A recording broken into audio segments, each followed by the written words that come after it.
This is not how I expected the McLaren build to go. Or this video to go. I've had to take it to McLaren because it's got a serious issue which we cannot fix. Let me explain what's happened.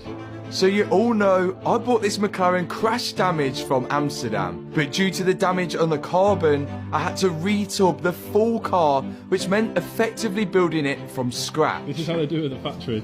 The build was going so well, but after I fitted the wheels and took it on its first drive... Oh, engine very bad.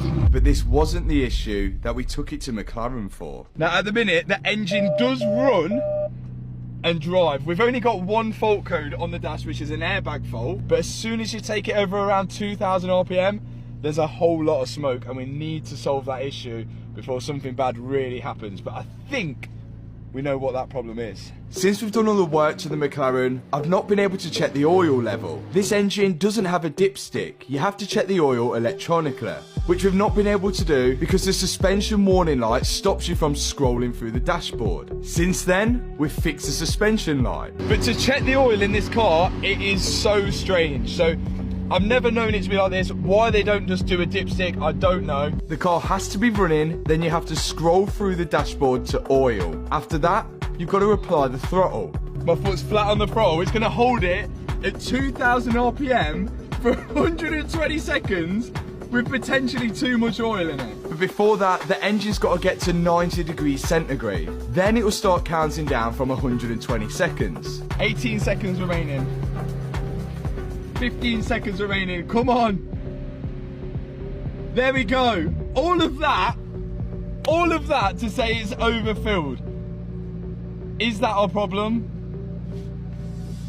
I don't know, but it's given us something to do at least. If an engine is overfilled with oil, the oil will naturally find its way out somewhere, sometimes over-pressurising and finding its way into the combustion chamber, causing a lot of smoke. The intake, which is not supposed to have oil in it, is leaking oil.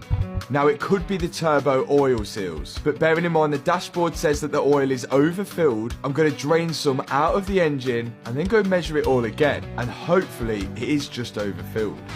We've took out a random amount of oil, so we assume now that when we start the car, if it's too low it will tell us straight away, rather than sitting at the 2,000 RPM for 2 minutes on low oil. But we'll find out.